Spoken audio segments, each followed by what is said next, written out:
Welcome to Maryland Medicine Frontline News. Coming up, frontline caregivers are preparing for a tough winter as COVID cases soar. Dr. David Marcosi will give us an update on the surge and talk about how you can help. But first, the light at the end of the tunnel is growing brighter now that we know vaccines tested at the University of Maryland School of Medicine will work.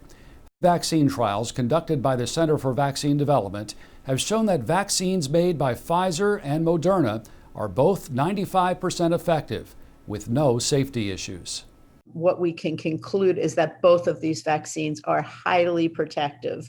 And the information that we have from the Moderna vaccine, in addition, is that that vaccine was highly protective against severe disease, which is really the number one goal of this vaccine, is to prevent people from getting terribly ill and dying. Both of those vaccines, we can hope will be highly effective in that aim as well. Both vaccines use messenger RNA to get the body to make a harmless version of the spike protein, which tricks the immune system into producing antibodies. But this is not DNA, and it doesn't get converted into something that gets incorporated into our cells. It's almost like giving a code that temporarily becomes a little factory for making the spike protein, and then it degrades in a number of days and it's gone. So it's not something that will have long-lasting genetic influence on our bodies. Both vaccines will require more than one shot. While the vaccines are similar, the Pfizer vaccine requires ultra-cold storage. The Moderna vaccine has been adapted so that it can be stored at regular freezer temperature and that it can remain refrigerated for a month. And so, especially for settings where there's not a strong cold chain, that becomes much more consequential. The vaccine could be given to frontline care providers as early as December and be available to the public in early 2021. This year will go down in history with the speed with which we recognized that a pandemic was occurring.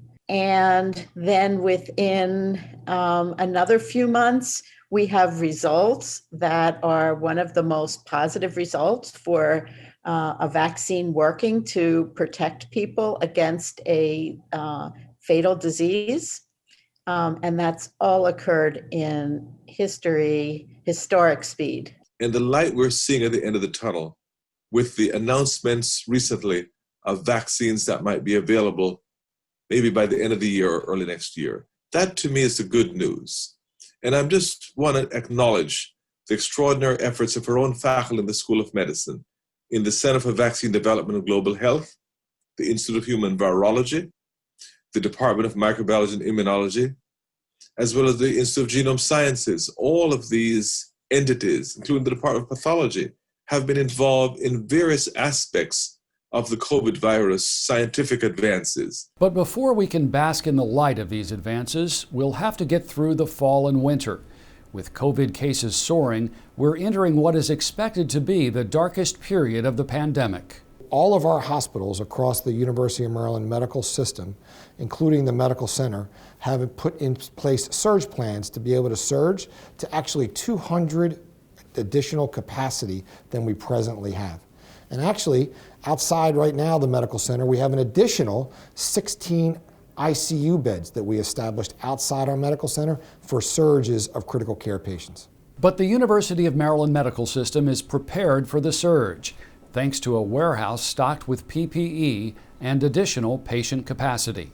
Dr. Marcosi says it's more important than ever to take care of your physical and mental health, a message he emphasized during a recent news conference with Governor Hogan. Please get your prescriptions filled to keep yourself healthy so that any chronic conditions you might have don't worsen.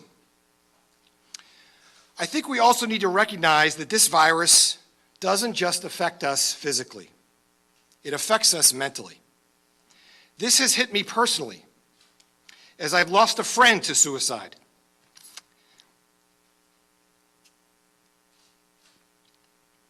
in this pandemic. There is light at the end of the tunnel. But let's not make decisions today that negatively impact our loved ones, our colleagues tomorrow. So the more that we all adopt public health measures, wearing a mask, wearing an eye shield when we're near patients, making sure we wash our hands, making sure we stay physically distant, all of those things are fundamental, even more fundamental right now. An important message for everyone to embrace as we enter the holiday season.